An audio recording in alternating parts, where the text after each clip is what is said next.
Hello and welcome to DG English Hub. Dear students, I hope all of you are preparing well for your upcoming exam. Today I will discuss the important multiple choice questions of Unit 3A, Siachen, the place of wild roses. So let us read the passage and try to answer the questions. Read the passage carefully with me. The name Siachen refers to a land with an abundance of roses.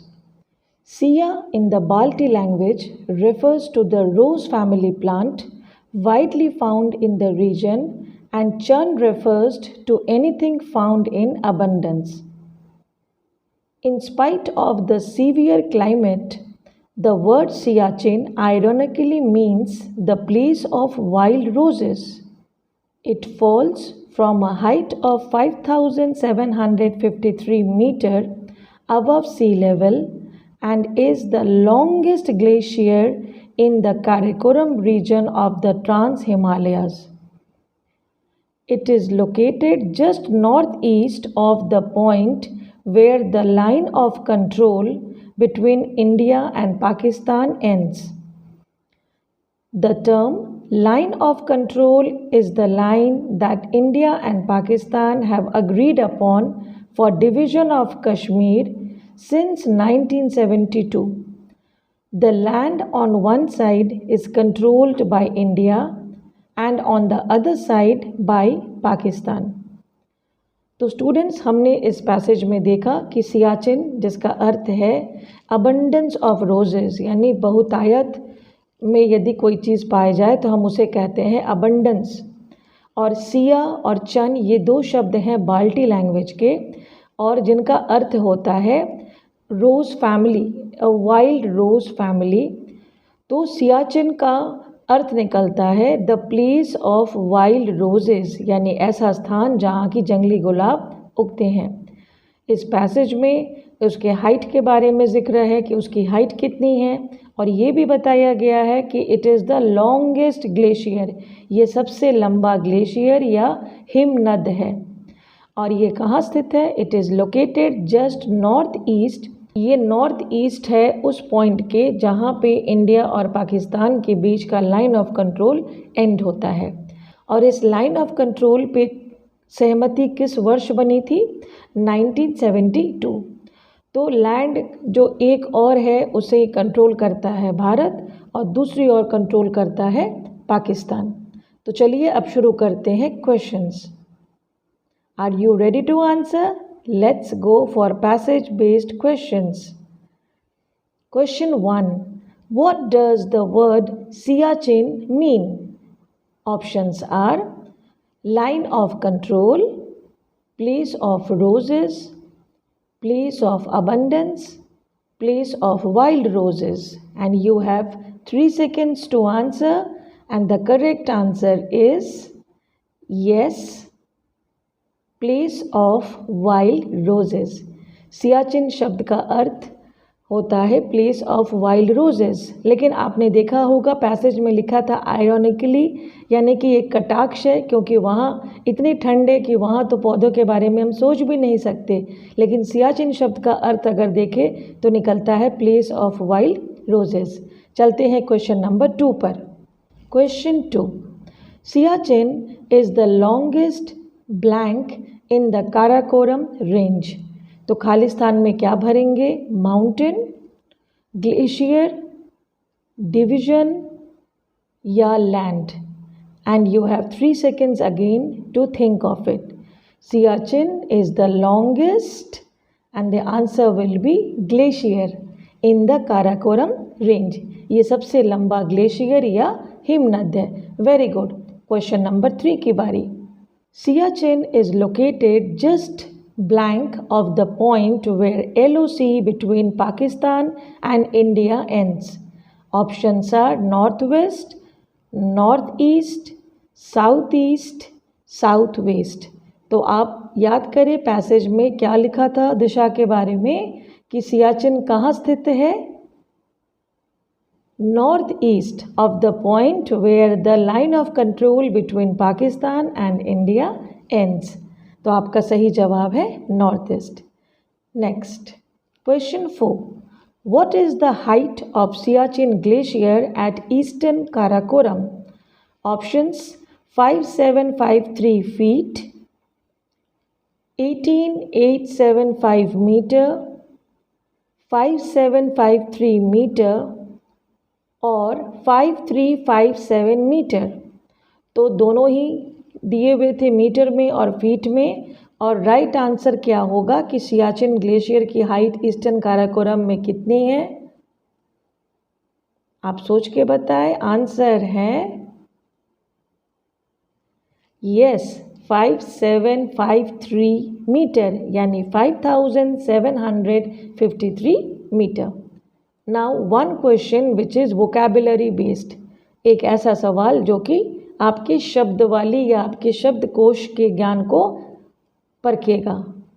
Question 5. Which word in passage 1 means the same as series? Abundance, wild, division, range. कौन सा शब्द series का पर्यायवाची है बच्चों? तो उसका answer होगा रेंज, यानी श्रृंखला। काराकोरम रेंज है, यानी कि पहाड़ों का श्रृंखला है, और उसे हम सीरीज भी कह सकते हैं। अब बढ़ते हैं पैसेज 2 पर। Both India and Pakistan claim authority over the entire Siachen reason.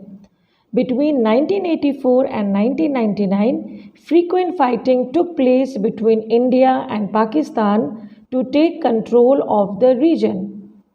Siachen Glacier, with all major passes, is currently under the administration of India since 1984 and forms part of the Leh district of Ladakh, while Pakistan controls the region west of Saltoro Ridge. India has also built the world's highest helipad on this glacier at a place called Sonam, which is 21,000 feet above sea level. In 1984, India launched Operation Meghdoot, a military operation that gave India control over all of the Siachen Glacier, including its tributaries. Under Operation Meghdoot, Indian troops took prior action, and the Kumaon Regiment of the Indian Army, as well as the Indian Air Force, went into the glacier just a day before Pakistan's Operation Ababil to occupy most of the dominating heights on Saltoro Ridge. तो इस passage में हमने जाना कि 1984 और 1999 के बीच सियाचिन की authority को लेकर इंडिया और पाकिस्तान में लगातार युद्ध हो रहे थे। तो 1984 में फाइनली सियाचिन ग्लेशियर के जितने भी पासेस थे वो सहित भारत के ही अंडर में वो कंट्रोल में आ गया, और वो अब लद्दाख के लिए डिस्ट्रिक्ट का हिस्सा है, जबकि पाकिस्तान साल्तोरो रिज के पश्चिमी भाग को अपने अंदर रखा है। वर्ल्ड का जो सबसे हाईएस्ट हेलीपैड है बच्चों, हेलीपैड हम कहते हैं उस स्थान को जहाँ हेलीकॉप्टर उतरता है, उसे हम कहते हैं सोनम, जो कि 21,000 फीट की ऊंचाई पर है समुद्री तल से। और 1984 में इंडिया ने एक मिलिट्री ऑपरेशन चलाया था मेघदूत के नाम से। जब उन्हें पता चला कि पाकिस्तान एक ऑपरेशन अबाबिल के नाम से तैयारी कर रहा है या वो प्रिपेयर कर रहा है, तो इंडिया ने उसके कुछ करने से पूर्व ही अपनी ऑपरेशन स्टार्ट कर दी, और उसका नाम था मेघदूत। उसने हमला बोल दिया, जिसमें कुमाऊं रेजिमेंट के लोग भी थे, एयरफोर्स भी थे, और इस ऑपरेशन के बाद से ही सियाचिन ग्लेशियर के जितने भी बाकी पासेस थे वो भारत सरकार के अधीन हो गए। और वो कौन सा साल था? 1984। तो चलो अब बारी है क्वेश्चंस के आंसर्स ढूंढने की। Question 6, the world's highest helipad is at Leh, Sonam, Saltoro या Ladakh? And you have 3 seconds to answer कि वर्ल्ड का सबसे ऊंचा हेलीपैड कहाँ स्थित है। आपका आंसर है Sonam, right answer. Next question, under which operation did India take prior action in 1984? Saltoro, आप याद कीजिए, अबाबिल, कि कौन सा ऑपरेशन इंडिया ने लिया था, मेघदूत या डी कुमाऊं। तो भारत के द्वारा जो मिलिट्री ऑपरेशन चलाया गया था वो इन चारों में से क्या है, आप याद कीजिए। उस मिलिट्री ऑपरेशन का नाम था, 3 सेकेंड्स में आप कोशिश करें जवाब देने का, उसका नाम था मेघदूत। मिलिट्री ऑपरेशन का नाम था मेघदूत, जो भारत के द्वारा चलाया गया था अबाबिल के ऑपरेशन होने से पहले ही। अगला सवाल, which word in the passage means roads for crossing a mountain, यानी कि पहाड़ के बीच से गुजरने के रास्ते। ऑप्शंस हैं हाइट्स, बी रिजेस, सी पासेस या डी ट्रिब्यूटरीज। और आपके पास 3 सेकंड है और इसका सही जवाब क्या होगा, हम पहाड़ के बीचों बीच स्थित रोड्स को पासेस भी कहते हैं। So right answer is C, passes. Now next passage, passage 3, not all soldiers die here of enemy action, some die because of blood clot in the lungs caused by the thin air on the high mountains. On an average, one Indian soldier is killed every other day due to extreme weather conditions. The soldiers call it General Glacier. The generals call it a prestige issue. They sacrifice their lives because they love their country and want to keep her borders intact. The soldiers gathered around the funeral pyre of their comrade on the banks of the frozen Nubra River is a familiar sight. Fighting back the icy winds and flakes that sting the face like thorns, they come to pay their last respects to one of the Siachen warriors. Daily existence here is so painful that soldiers cannot be sent up again for at least 15 years. Of every 2 men sent up, 1 is a casualty. The main glaciers and its 7 branches face blizzards with speeds of up to 150 knots, nearly 300 km per hour, that can blow a man off. Temperature drops to 40 degrees below freezing point. The lowest recorded so far has been minus 45 degrees Celsius. Added to this, the wind chill factor WCF in the region has proved fatal. तो इस passage में बच्चों हमने जाना कि कौन सी कठिनाइयों से सियाचिन के सोल्जर्स जूझते हैं। सिर्फ एनिमी के एक्शन से ही वो मारे नहीं जाते, कभी कभी उनके लंग्स में ब्लड क्लॉट हो जाता है, खून जम जाता है, क्योंकि पहाड़ों के ऊपर हम जब जाते हैं एक ऊंचाई पर आने के बाद जो ऑक्सीजन होती है हवा में वो कम हो जाती है, देयर इज़ थिन एयर। और एक एवरेज यदि हम औसतन देखें तो एक इंडियन सोल्जर हर दिन मारा जाता है, एनिमी की वजह से नहीं, due to extreme weather condition. और सोल्जर्स वहाँ के ग्लेशियर को इसीलिए जनरल ग्लेशियर कहते हैं, क्योंकि उनके लिए प्रेस्टीज इशू है अपने देश के लिए शहीद होना। और वहाँ स्थित न्यूब्रा नदी, न्यूब्रा रिवर जो कि जमी हुई रहती है, उसके आसपास जब सोल्जर्स अपने किसी जाबाज मित्र को फ्यूनरल पायर में यानी कि अंतिम संस्कार के लिए लेकर आते हैं तो वह नज़ारा काफ़ी आम होता है। Fighting back the icy winds and flakes, ठंड में जो हवाएं बहती हैं वो बिल्कुल चुभती हैं। Sting the face like thorns, कांटों की तरह उनके चेहरे पर चुभती है, और फिर भी वो आते हैं अपना अंतिम विदाई देने अपने मित्र को। और डेली एग्जिस्टेंस इतना पेनफुल या दर्दनाक है कि जो सिपाही एक बार उस कैंप में आ चुके हैं वो अगले 15 साल तक नहीं लाए जा सकते। और 2 में से 1 सिपाही कहीं ना कहीं इस कैजुअल्टी के शिकार हो जाते हैं। जो मेन ग्लेशियर्स हैं और उसकी जो 7 शाखाएं हैं, ब्रांचेज हैं, वहाँ इतनी तेज़ हवाएं चलती है, स्ट्रॉन्ग विंड्स जिसे हम ब्लिजर्ड्स कहते हैं, और जिसकी गति लगभग 300 किलोमीटर प्रति घंटे की होती है। और टेम्परेचर माइनस में होता है, यानी कि 0 से भी कम। और सबसे कम जो रिकॉर्ड अभी तक हुआ है वो है -45 डिग्री सेल्सियस। यहाँ जो हवा बहती है, ठंडी हवा, जिसको हम नापते हैं WCF या विंड चिल फैक्टर के माध्यम से, ये काफ़ी फेटल या घातक होता है। Question 9, what is the lowest temperature recorded in Siachen so far?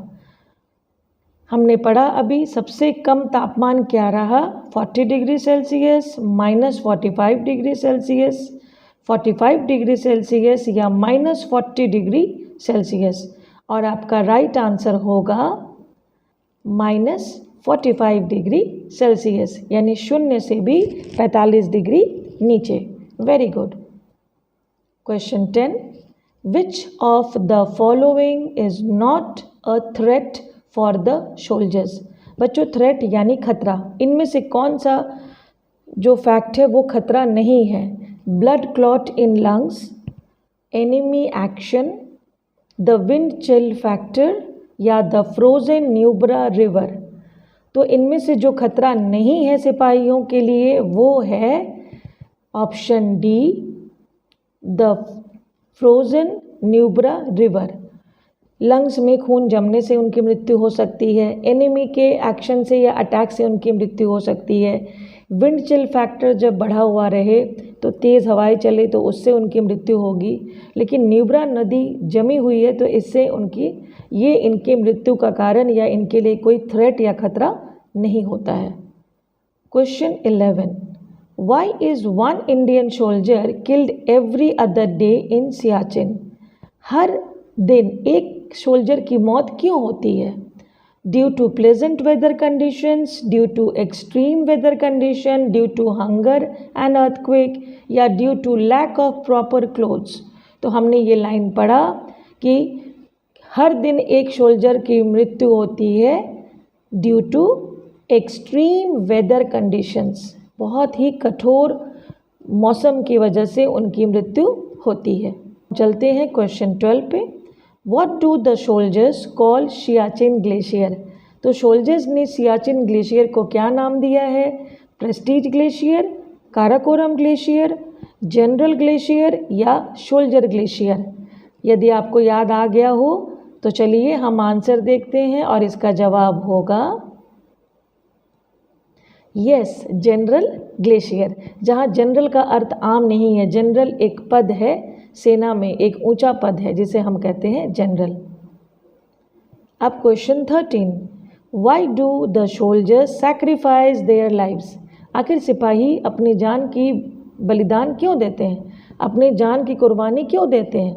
They love their country, they are forced by the government, they can't go back या दे आर एडवेंचरस? तो आपके हिसाब से सही आंसर क्या होगा कि कोई भी सिपाही क्यों शहीद होता है? क्योंकि वह अपने देश से प्यार करता है।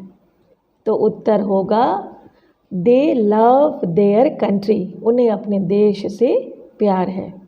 अब आते हैं पैसेज 4 पे।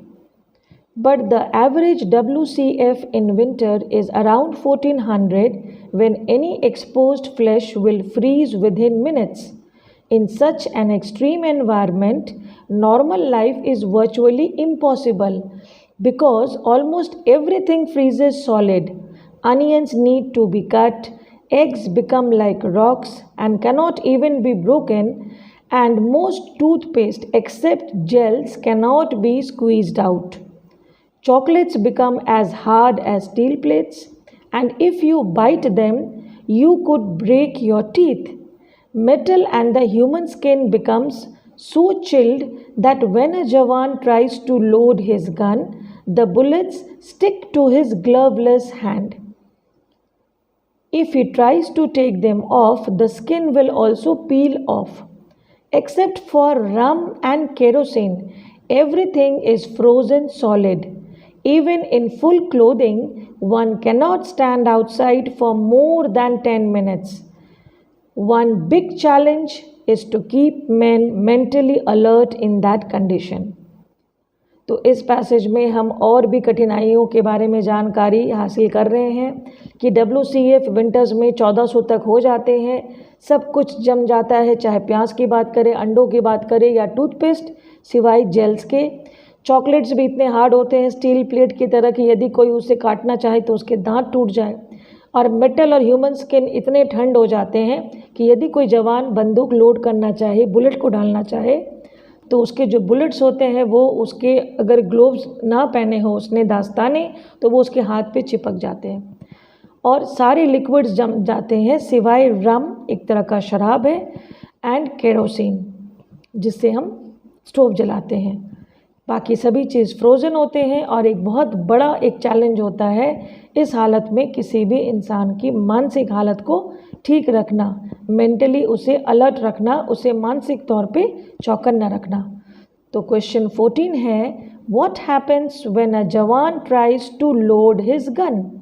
हमने पढ़ा सियाचिन में जब एक जवान अपनी बंदूक में गोली भरे, the glove stick to his hand, the bullets freeze, the bullet stick to his gloveless hand, या the gun freezes.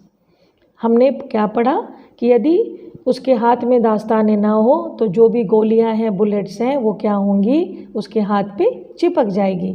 15 which of these things will not freeze at Siachen. यदि आप सियाचिन में हैं तो इनमें से नॉट यानी क्या नहीं जमेगा। Egg and toothpaste, eggs and kerosene, onions and chocolates, या रम एंड केरोसिन। याद आया कि ऐसे दो लिक्विड्स हैं जो कि सियाचिन में नहीं जमते हैं और वो क्या है, रम एंड केरोसिन। बाकी सारी चीज़ें जम जाएंगी। सम मोर MCQs। चलिए अब हम जनरली लेसन से कुछ और MCQs या मल्टीपल चॉइस क्वेश्चंस बनाने का प्रयास करें। सेंटेंस को देखिए, but the average WCF in winter is around 1400। Here WCF stands for, हमें इसका फुल फॉर्म बताना है, world cold feeling, wind chill factor, wind chill fear, या विंड कोल्ड फैक्टर। तो बच्चों कौन सा सही फुल फॉर्म है WCF का? विंड चिल फैक्टर, यानी हवा में कितनी ठंडक है या चिल है वो उसे नापते हैं। अगला सवाल, when a soldier gets a call to join a glacier which is the most important thing he packs in his rucksack. जब एक सिपाही को बुलाहट आती है कि उसे ग्लेशियर कैंप में जाना है तो वो अपने रक्सैक में या अपने पीछे टंगे झोले में वो कौन सी सबसे ज़रूरी चीज़ है जिसे डालना नहीं भूलता? ध्यान दोगे, फोटोग्राफ्स, टॉयलेटरीज यानी कि टॉयलेट के सामान, साबुन, पेस्ट, पाउडर इत्यादि, केरोसिन स्टोव, या स्लीपिंग बैग। तो आप पाठ को याद कीजिए कि हमने पढ़ा है कि केरोसिन स्टोव यदि उसके पास ना हो तो वो पानी भी नहीं पी सकता है, क्योंकि उसे पानी पीने के लिए भी बर्फ़ को पिघलाना होगा। तो इन चारों में सबसे ज़रूरी चीज़ क्या है? Yes, kerosene stove. One big challenge at the glacier camp is. हमने पैसेज में किसी चैलेंज के बारे में चर्चा की थी, आप याद करने का प्रयास करें। वो चैलेंज क्या था? मेल्टिंग स्नो फॉर ड्रिंकिंग, पानी पीने के लिए पिघलाना, keeping man mentally alert in the cold, सिपाहियों को मानसिक तौर पे चौकन्ना रखना, squeezing out gel toothpaste, gel toothpaste को उसके डब्बे से बाहर निकालना, या राइटिंग लॉन्ग लेटर्स होम, अपने घरों पे लंबी चिट्ठियाँ लिखना। तो क्या होगा इसका answer? Yes, keeping man mentally alert in the cold. Question number 19 है बच्चों, why was lance Naik Hanumanthappa Koppad in the news. आपने पाठ के अंतिम हिस्से में इनका नाम पढ़ा होगा। लांस नायक एक पद होता है आर्मी में, उसमें उनका नाम दिया हुआ था। और इनका नाम आखिर सुर्खियों में क्यों था, न्यूज़ में क्यों था? इसके 4 ऑप्शंस हैं। ऑप्शन ए, उन्होंने 10 सोल्जर्स या 10 सिपाहियों को बर्फ़ से बचाकर निकाला था। He had rescued 10 soldiers who were trapped under deep snow. B, he had survived a huge avalanche. Even after 6 days, he was found alive by the team. जब बर्फ़ के बड़े टुकड़े पहाड़ से गिरने लगते हैं उसे हम एवलांच कहते हैं बच्चों। और वो उसके नीचे दब गए थे, लेकिन 6 दिनों बाद भी जब रेस्क्यू टीम आई तो वो वहाँ पे ज़िंदा पाए गए। या फिर he was killed by Pakistani soldiers at Siachen, उन्हें पाकिस्तानी सिपाहियों ने मुठभेड़ में मार गिराया था। या फिर he had survived a massive heart attack, उनको दिल का दौरा पड़ा था पर वो बच गए, लेकिन डाइड ऑफ लिवर फेलियर, या वो उनके लिवर खराब होने से मारे गए। तो आपने आंसर गेस कर लिया होगा। He had survived a huge avalanche, जब पहाड़ पर से बड़े बड़े बर्फ़ के टुकड़े गिरे तो 10 लोग उस बर्फ़ के नीचे दब के मारे गए, लेकिन 6 दिन बाद भी जब रेस्क्यू टीम ने लांस नायक हनुमंथप्पा कोप्पड़ को पाया तो वो उसके नीचे ज़िंदा थे। ये अलग बात थी कि कुछ ही दिनों में मल्टीपल ऑर्गन फेलियर की वजह से उन्हें हम बचा नहीं पाए, उनकी मृत्यु हो गई। अब आते हैं अंतिम सवाल पे। When had the massive avalanche hit the Indian military base? ये जो avalanche है या भूस्खलन, ये कब हुआ था? इसकी तिथि बुक में दी हुई है। आप कोशिश करें याद करने की कौन सी तिथि है। क्या वो था 3 अगस्त 2015 या 3 जुलाई 2015 या फिर 3 फरवरी 2016 और मे बी 3 फरवरी 2015? तो इसमें सही डेट क्या होगा?